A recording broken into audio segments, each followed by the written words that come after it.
بسم اللہ الرحمن الرحیم۔ محترم ناظرین السلام علیکم۔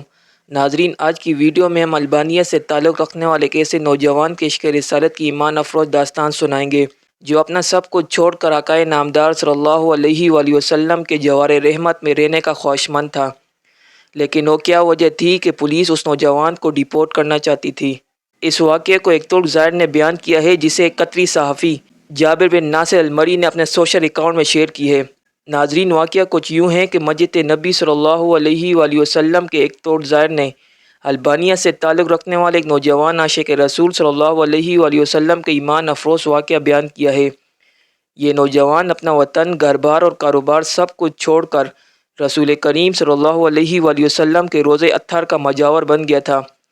اس کے پاس سعودیہ میں قیام کے کاغذات نہیں تھے، اس لیے پولیس اسے گرفتار کرنا چاہتی تھی، مگر جب بھی ایسی کوشش کرتی تو یہ اپنے محبوب صلی اللہ علیہ وآلہ وسلم کی پناہ حاصل کرتا اور ریاض الجنہ میں جا کر چھپ جاتا۔ لیکن ایک دن یہ مسجد نبی صلی اللہ علیہ وآلہ وسلم کے صحن میں پولیس کے ہاتھ لگ ہی گیا۔ ناظرین، یہ ترک زائر مزید بتاتا ہے کہ میں وہاں کھڑا تھا کہ دیکھا چار پولیس والے کسی کا انتظار کر رہے ہیں، پھر وہیں سے ایک شخص باہر آیا، پولیس والوں نے بھاگ کر اسے قابو کیا، پھر اس کے ہاتھ جگڑ لیے۔ نوجوان کا کہنا تھا کہ پس اسے دعا کرنے کی اجازت دے دو، میری بات سنو، میں کوئی بھکاری نہیں ہوں، میں نے کبھی کوئی چوری نہیں کی۔ پھر اسی بات پر وہ چیخنے لگا۔ میں نے اسے دیکھا تو ایسے لگا جیسے میں اسے جانتا ہوں۔ میں نے اسے کئی بار بارگاہ رسالت صلی اللہ علیہ وآلہ وسلم میں روتے ہوئے دیکھا تھا۔ یہ ایک البانیہ کا نوجوان تھا، اس کی عمر 35 یا 36 کے درمیان تھی، سنہرے بال اور ہلکی ہلکی داڑھی تھی۔ میں نے پولیس والوں سے کہا کہ اس کا کوئی جرم تو نہیں ہے، تم اس کے ساتھ ایسا کیوں کر رہے ہو؟ کیا الزام ہے اس پر؟ انہوں نے مجھے کہا، ارے او ترکی، تو پیچھے رہ، اس میں تیرا کوئی دخل نہیں ہے۔ لیکن میں نے پھر سے کہا، اس کا تمہارے ساتھ مسئلہ کیا ہے؟ کیا اس نے کوئی چوری کی ہے؟ انہوں نے کہا، نہیں، یہ بندہ 6 سال سے ادھر مدینہ میں رہ رہا ہے، لیکن اس کا یہ قیام غیر قانونی ہے، ہم اسے پکڑ کر واپس اس کے ملک بھیجنا چاہتے ہیں، لیکن یہ ہے کہ ہر دفعہ ہمیں چکمہ دیکھ کر بھاگ جاتا ہے اور جا کر روضہ رسول صلی اللہ علیہ وآلہ وسلم کے پاس جا کر چھپ جاتا ہے، جبکہ ہم اسے اندر جا کر نہیں پکڑنا چاہتے اور ہم 6 سال سے اس کے پیچھے ہیں۔ میں نے پوچھا، تو اب تم اس کے ساتھ کیا کرو گے؟ پولیس والوں نے کہا کہ ہم اسے پکڑ کر سیدھا جہاز پر بٹھا دیں گے اور اسے واپس البانیہ بھیج دیں گے۔ نوجوان مسلسل رو رہا تھا اور کہہ رہا تھا کہ کیا ہو جائے گا اگر تم مجھے چھوڑ دو گے تو؟ دیکھو، میں کوئی چور نہیں ہوں، میں کسی سے بھیک نہیں مانگتا، میں تو ادھر بس اپنے رسول صلی اللہ علیہ وآلہ وسلم کی محبت میں رہ رہا ہوں۔ پولیس والوں نے کہا، نہیں، ایسا جائز نہیں ہے۔ نوجوان نے کہا، چلو ٹھیک ہے، لیکن پولیس والوں نے اسے ویسے ہی پکڑے رکھا۔ نوجوان نے کہا، اچھا مجھے ذرا آرام سے رسول اقدس صلی اللہ علیہ وآلہ وسلم سے ایک بات عرض کر لینے دو۔ نوجوان نے اپنا منہ روضہ اطہر اور گنبد خضرا کی طرف کر لیا تھا۔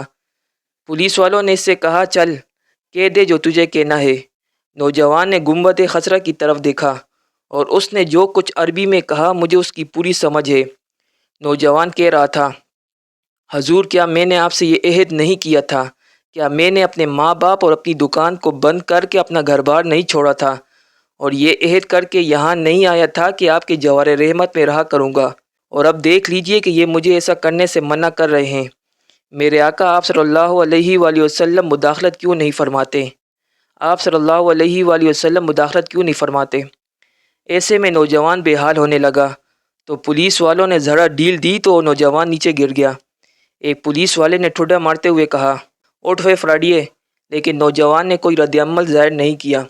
میں نے بھی پولیس والوں سے کہا کہ یہ نہیں بھاگنے لگا، حمامات سے بھاگ کر پانی لائیے اور اس کے چہرے پر ڈالیے، لیکن نوجوان نے کوئی حرکت نہ دکھائی۔ ایک پولیس والے نے باقیوں سے کہا، اسے دیکھو تو صحیح کہیں یہ سچ میں مر تو نہیں گیا؟ دوسرے پولیس والے نے کہا، اسے ہم نے کون سی ایسی ضرب لگائی ہے جس سے یہ مر جائے؟ پھر انہوں نے ایمبولنس والوں کو فون کیا اور ادھر سامنے والے 7 نمبر گیٹ سے ایک ایمبولنس ادھر آ گئی۔ اس میں موجود طبی عملے نے نوجوان کی شہرک پر ہاتھ رکھ کر حرکت نوٹ کی، نفس چیک کی اور اس نے کہا، اسے تو مرے ہوئے 15 منٹ ہو گئے ہیں۔ پولیس والے جیسے مجرم بن کے نیچے بیٹھے ہو منظر دیکھنے والا تھا، وہ بھی رونے لگ گئے۔ ان میں سے ایک تو اپنے دوزانوں پر ہاتھ مارنے لگا، کہتا تھا کہ ہائے میرے ہاتھ کیوں نہ ٹوٹ گئے، کاش ہمیں پتہ ہوتا کہ اس کی رسول اقدس صلی اللہ علیہ وآلہ وسلم سے اتنی شدید محبت تھی، ہائے ہمارے ہاتھ کیوں نہ ٹوٹ گئے۔ اس کے بعد ایمبولنس والوں نے اسے وہاں سے اٹھایا اور جنت البقیع کی طرف تجہیز و تکفین والے حصے میں لے جانے لگے۔ غسل کے وقت میں وہاں پر موجود اور ساتھ ساتھ رہا۔ میں انہیں کہتا تھا کہ مجھے بھی ہاتھ لگانے دو، مجھے بھی اس کی چارپائی کو اٹھانے دو، لیکن جب جنازہ تیار ہو کر نماز کے لیے جانے لگے تو پولیس والوں نے مجھے دو ٹوک کہہ دیا، ہم نے جتنا گناہ اٹھایا ہے بس اتنا کافی ہے، اسے ہمارے سوا اور کوئی نہیں اٹھائے گا، شاید اس طرح ہمیں آخرت میں کچھ رعایت مل جائے۔ میرے سامنے ہی وہ نوجوان بار بار کہہ رہا تھا کہ حضور صلی اللہ علیہ وآلہ وسلم آپ مداخلت کیوں نہیں فرما رہے؟ دیکھا رسول اقدس صلی اللہ علیہ وآلہ وسلم نے مداخلت فرما دی، اپنے عاشق کو اپنے پاس بلایا اور ملک الموت نے اپنا فریضہ ادا کیا۔ حق تعالی ہمیں بھی اپنے حبیب صلی اللہ علیہ وآلہ وسلم کی ویسی محبت عطا کرے جیسے اس البانی نوجوان کو عطا فرمائی ہوئی تھی، آمین۔